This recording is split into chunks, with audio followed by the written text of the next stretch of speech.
this is the current Pengu leaderboard, but what you'll notice is some people that have only played for a single day are currently eligible to win over $100 USD, and every participant could win ROMs valued way more than this from a simple raffle. But fishing really isn't as simple as it seems, and it has a wealth of strategy behind it. So don't be a fisherman pulling in a rotten old boot and get into this video. So in this video, I will explain the rules of the competition, skills, dealing weed, and how to optimize them. Then finally, the best strategies when it comes to actually fishing inside the game. So the first thing we need to look at is the competition. What are the rules? How do we play? So that is not working. I'm going to have to put that into Brave. 1 second.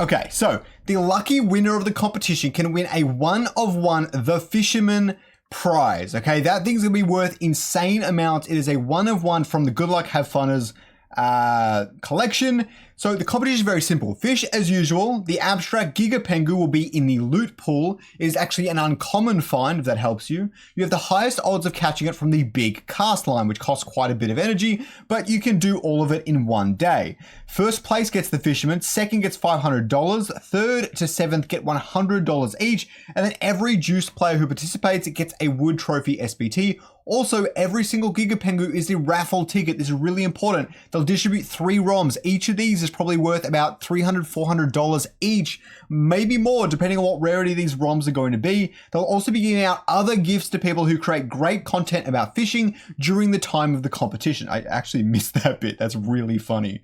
I genuinely missed that bit. That's hilarious. Okay.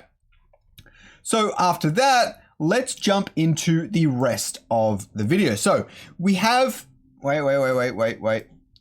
We have a bunch of skills. So when you get into the game, you just run around here and you go down, and the fisherman is right there. You'll have to do a little dialogue with him, and to start fishing, you just use a little bait canister here, okay? So we go to the fisherman, we click on him, and we go, what have you got, okay? There's a bunch of stuff here we'll get through, but first let's cover skills. These will level up similar to your other skills in the Gigaverse game, but really you're just collecting these weed items and you're leveling them up. Each subsequent level will cost more. I believe it goes like 50, then 66, then like 83 or something like that. So your first 3, you can get a rough idea. You need about 200 weed probably to be able to get to level 3 for something. So first we've got stamina, which increases your starting mana by 1. You start off with 6 when you're playing the game, and the first 2 of these are actually really important, but I'll get to that in a second.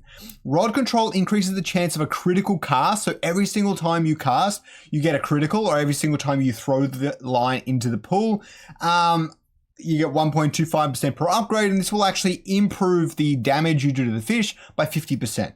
Gigaverse increases the chance for not consuming bait by 1.5% per upgrade. Currently, you get 10 casts per day, or 20 if you're juiced. This would have a chance to give you more than those 20 casts, give you way more chances of getting a Gigapengu.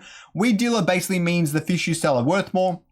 Taste increases the chance for a +1 quality of fish, which I think makes those fish that you catch worth more, obviously. Luck increases the chance for catching an improved rarity fish. Those are more valuable fish, obviously, and it's really hard to get some of those really hard rarity fish. Intuition increases the chance for predicting the next fish move by 2% per upgrade. So you'll have this random chance of, before the fish moves the next time, it'll tell you where the fish is moving to. Huge advantage for playing the game if anyone has played it yet, but I'm going to show you how to play in just a minute. And dual wielding increases the chance for catching 2 of the same fish at once by 1% per upgrade. Which is pretty self-explanatory. So the strategy here, first, level up stamina to level 3 immediately. That is very, very important. Why? Because you start off with 6 stamina, and that means you can only really see 6 cards, but with an extra 1 level, you can now see 9 cards because you get that 3rd roll. An extra 2 levels means you can cast 2 of those cards, which is really beneficial. It's going to help you catch fish, I reckon, 20 to 30% more often than you would otherwise, and that's going to help you get those Gigapengus. The other thing is I would start working on things like the weed dealer to increase the amount of weed you're gaining over time. It's best to get this early on. Then after that, I would get Fintuition or Gibeta for pretty much the same reason. They're going to help you catch more fish overall rather than other stuff that might help you catch the more rare fish, which might be important later on. For example, a future competition, something like Luck, where you need extra rarity fish, might be really helpful. But for now, I'll go Weed Dealer, then I'll go Fintuition or Gibeta. Personally, I'm going to be going mostly Fintuition. I think this is really, really helpful in the game, but Gibeta could be really good too. So definitely worth it. The other thing I should mention is that fishing level 10, you can actually find fish of quality 2, and it's worth noting that juicing grants twice the amount of casts and an extra deck building option after a successful catch in the game. Also, what you might not know is that the fish only move in 3 distinct patterns.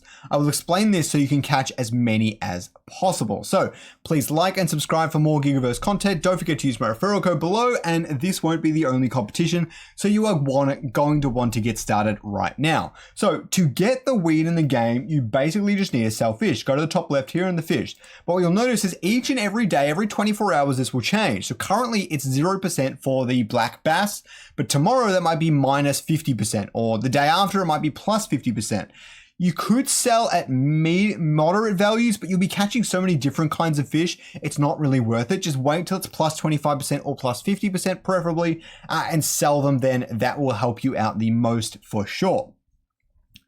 Okay, so to get on the leaderboard is simple for the fishing competition. Catch pengus during the 2 weeks of the competition. The only way to do this is to master fishing. So I have this graphic that Wise Admiral from the Discord created. He might have a Twitter as well, I'm not entirely sure. And it is absolutely incredible. But the thing on the side here is what you really need to know really importantly. So you can see that there are 3 distinct patterns for every fish. Every single fish moves in these patterns. They never move to the same tile they're already on, and they never move to a tile outside of this pattern. The 1x1 is arguably the easiest and the hardest at the same time, because you're not quite sure if it's a 1x1 straight away, so it's harder to figure out. But at the same time, it moves so predictably, it's really easy to catch. For example, it always moves one tile, but it doesn't move diagonally. So it might be in the top left corner, and then you have a spell that hits the 2 tiles next to it.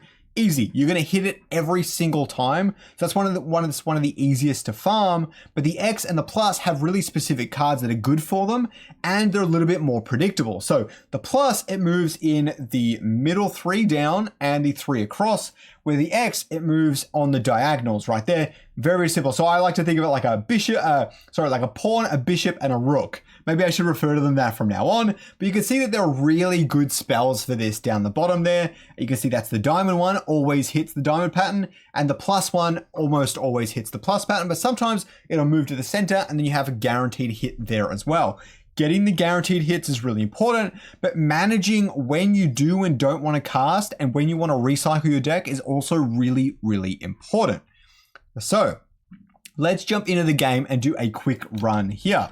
So if I jump into here, we can get, I've got 5 out of 10 casts remaining and to catch some fish to show you. So we don't know which way it's going to move from the start. You can see the fish is up the top middle here, and it's going to likely, I reckon where they move 1 space at a time is probably slightly more likely than the other 2. I generally bet on that. It's going to move down, left or right. Now, if this is the plus one, I don't want to waste my plus yet. And I've got really low odds of getting this. If this is a move by 1x1 or a move diagonal, I'm pretty much screwed. If it's a 1x1, this is the best for sure. If it's a diagonal, this would actually be this would still be the best. So I think it might as well hit that. And if it moves, so you got to keep your future moves in mind. So if it moves to the center and I miss, which would suck, I've got a much higher chance of using this if I find out to be a diagonal, or it's not that good, but it's going to move to the left. This is fine, but now I'm assuming now it could still be a diagonal one, which would suck, but my assumption right now is that it's a 1x1 one, so this is a guaranteed hit, and it's going to move to the right. I'm going to capture it, and I got myself a carp. because I really don't like getting these L-shaped ones, and I'm starting to avoid them from now on because they're really just not that good. This one's not too bad because it's pretty good for the plus one, and this one's really good for the diagonal one. So try and remember kind of what you've got and mix it up. Don't go all in one sort of archetype. That will screw you faster than it helps you, believe me. But I actually really like this one because it has 2 critical spaces for 8, which I think is quite good. If you want the Gigapengus, also go with the big cast, the 20 energy cast, as often as you possibly can. Let's see. See, I've got equal odds of these two. This one is going to give the fish more chance if I fail, because you see the bar on the right. You can see I'll lose 5 if I fail. If it's a 1x1, this is going to be the best choice by far. It's going to move into the center. Now I've got 2 criticals on the sides of the fish. It's probably moving 1x1, so that's definitely my best option. This would be an instant fail. I would just lose the game, so we're not going to do that. It moves to the left. Sometimes you just can't get it. That's why I think Fintuition would be really good, because it would give you a hint at what it's going to do. I'm going to go with that. Hopefully it's going to move to the side, which is really good. I'm going to take the punt on one of these and then probably skip the next one. What you got to consider here is that if it moves down, then I can still hit both of them. So you got to try to think that in mind. But I'm going to hit that one. Very, very lucky for me there. I got a sardine. No rare fish, unfortunately. I really like this card. You really want to get, unless they're 2 cost, try and get all the 1 cost with tons of tiles. That's just going to make your life so much easier. I definitely don't want to go with the gold. I definitely want to go with the big one here. So we're going to see it move to the top left corner. Okay, this is really good for the video. So we're going to see it move to the top left corner. We know it's a diamond pattern one. But that's actually not necessarily a good thing, because now we've got 2 really good diamond pattern options. But if we hit this and it goes in the middle, we insta lose. If we hit this and miss, we've got a bit more hope. But let's see how we go. It's gonna miss. We're gonna get that second one. See, I could have gotten it, but that was unfortunate.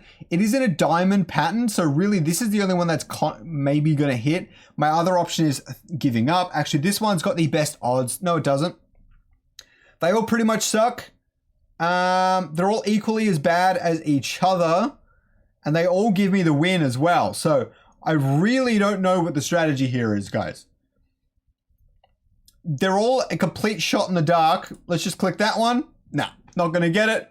And it's going to skip it again and again. It finally went in the middle, but it was a little bit too late.